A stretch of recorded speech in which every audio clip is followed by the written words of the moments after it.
नमस्कार प्यारे बच्चों, कैसे हैं आप सब। आशा करती हूँ आप सब अपने घर में स्वस्थ होंगे। मैं हूँ आपकी हिंदी अध्यापिका दीपा त्यागी और आज हम करेंगे पाठ 15 कबूतर और जाल। ये देखिए कबूतर की पिक बनाई है मैंने। जी हाँ, कबूतर और जाल इंटरेस्टिंग है ना। सुनी तो आपने बहुत बार है ये स्टोरी, एक बार फिर से सुना देती हूँ मैं। तो चलिए अपनी बुक ले लीजिए। हाँ जी, अपनी बुक लेके सारे बच्चे बैठ जाइए और शुरू करते हैं आज की कहानी कबूतर और जाल। तो आपको तो पता ही है कि ये कहानी है कुछ कबूतरों की जो लालच में पड़ गए थे और एक शिकारी जो जाल बिछाता था कबूतरों को पकड़ने के लिए। इस साथ पढ़ते जाइए, एक एक वर्ड को आपने ध्यान से पढ़ना है क्योंकि आपको मात्राएं मिला मिला के पढ़नी होती है, आपको शुद्ध वाचन करना होता है। क्योंकि अगर आप सही से पढ़ना जानेंगे तभी आप सही से लिखना जानेंगे, है ना। तो चलिए शुरू करते हैं। किसी घने जंगल में एक बरगद का पेड़ था। फिंगर रख लीजिए। किसी घने जंगल में एक बरगद का पेड़ था। पेड़ जिसपे पक्षी रहते हैं, ठीक है। उस पेड़ पर कई पक्षियों के घोंसले थे, यानी कि उस पेड़ पर कई पक्षी घोंसले बनाकर रहते थे। जो पेड़ होते हैं उसके ऊपर आपने देखा ही होगा बहुत सारे पक्षी रहते हैं, उसमें बहुत सारे घोंसले बने होते हैं। तभी तो हम कहते हैं पेड़ नहीं काटना चाहिए। उससे क्या होता है, जो बाकी जीव जंतु हैं उनका भी घर जाता है। अगर एक पेड़ को काटते हैं तो कितना नुकसान होता है। देखो पक्षियों के जो घोंसले होते हैं, जो उनके घर होते हैं, वो वहाँ से वंचित हो जाते हैं और उनका घर टूट जाता है। तो हमें ध्यान रखना चाहिए कि एक पेड़ को काटने से उन पक्षियों का क्या होगा जो उस पर रहते थे, ठीक है। एक दिन एक चिड़ीमार उधर आया। चिड़ीमार किसको कहते हैं, जो चिड़ियाओं को पकड़ के मार देता है, चिड़ीमार। वो उधर आया और उसने क्या कहा, उसने क्या किया, उसने सोचा कि मैं चलो यहाँ पे कुछ दाने डाल देता हूँ, नीचे अनाज के दाने डाल देता हूँ और जाल बिछा देता हूँ, और जो भी आएगा ऊपर से उड़ के और इन दानों को खाएगा वो मेरे जाल में फंस जाएगा और मैं उनको पकड़ लूँगा और ले जाके बाज़ार में बेच दूँगा। तो ये सब चीज़ें जब वो कर रहा था तो वहाँ पे जो बरगद का पेड़ था उस पर कौवा बैठा था और वो ये सब चीज़ें देख रहा था। तो वो सोच रहा था कि ये इतने सारी दाने यहाँ पे क्यों डाल रहा है, ज़रूर इसमें कोई गड़बड़ है। उस शिकारी ने क्या किया, अनाज के दाने नीचे डाले, उसके ऊपर जाल बिछा दिया। जब उस कौवे ने देखा कि अरे ये तो पक्षियों को पकड़ने आया है, तो उसने अपने साथ बैठे हुए पक्षियों को मना कर दिया कि नीचे मत जाना। नीचे जाने से क्या होगा, वहाँ पे अनाज के साथ जाल भी है जिसमें तुम फंस जाओगे और तुम्हें ये चिड़ीमार पकड़ कर ले जाएगा। सभी ने उस पक्षी की, उस कौवे की बात मान ली क्योंकि वो बहुत बुजुर्ग था और वो सबको समझदारी की बात ही बताता था, और वो सब नीचे नहीं उतरे। फिर क्या हुआ, कुछ देर बाद उधर से एक कबूतरों का झुंड निकला।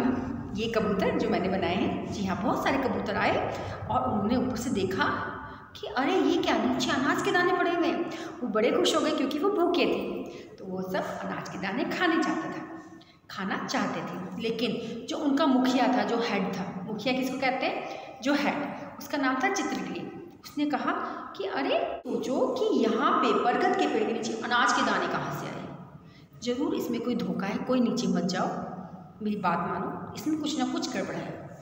लेकिन जो सारे कबूतर थे वो तो बहुत ज़्यादा भूखे थे, उन्हें तो भूख लगी थी, वो नहीं माने और वो नीचे उतर गए अनाज के दाने खाने के लिए। फिर क्या था, वो सभी जाल में फंस गए।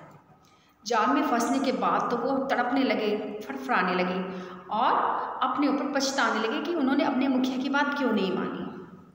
तो उनके मुखिया ने कहा कि कोई बात नहीं, तुम ज़्यादा सोचो मत इस बारे में, अपने पंख बार बार मत फड़फड़ाओ, ऐसे करने से तुम थक जाओगे।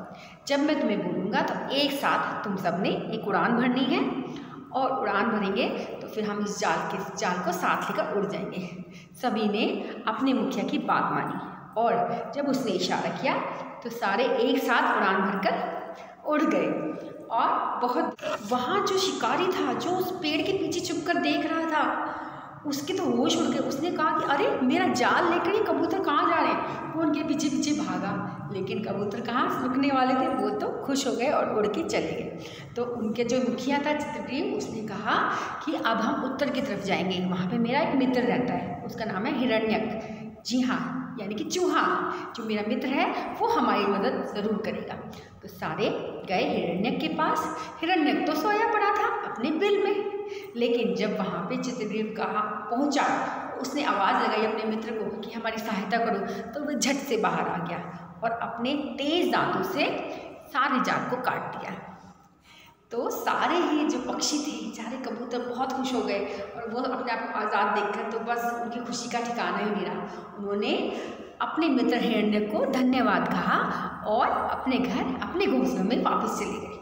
अरे बच्चों, इस कहानी से आपको क्या शिक्षा मिलती है? इस कहानी से तो हमें यही शिक्षा मिलती है कि हम जब भी कहीं बाहर जाएं तो सजग रहें, सावधान रहें, हम अपनी आंखें खुली रखें, किसी भी अनजान व्यक्ति पे भरोसा ना करें, किसी से कुछ भी चीज़ लेकर खानी नहीं चाहिए। कभी लालच आ जाता है ना कि हमारी फेवरेट चॉकलेट है या ये चीज़ हम तो हमारी फेवरेट है, नहीं, कभी नहीं खानी चाहिए। ऊपर से चौकन्ना रहना चाहिए और सबसे बड़ी बात, बड़ों की बात माननी चाहिए। जो मम्मी पापा हैं आपके या घर में बुज़ुर्ग हैं या आपके टीचर हैं, कुछ आपको कहते हैं तो वो आपको इसलिए कहते हैं कि वो आपकी भलाई चाहते हैं। वो चाहते हैं कि आपके साथ कुछ भी बुरा ना हो और आप अपनी लाइफ में बहुत अच्छा करें, क्योंकि उन्हें एक्सपीरियंस होता है कि ये करने से ऐसा हो जाएगा। लेकिन कई बार आप सुनते नहीं हो, फिर बाद में पछताते हो।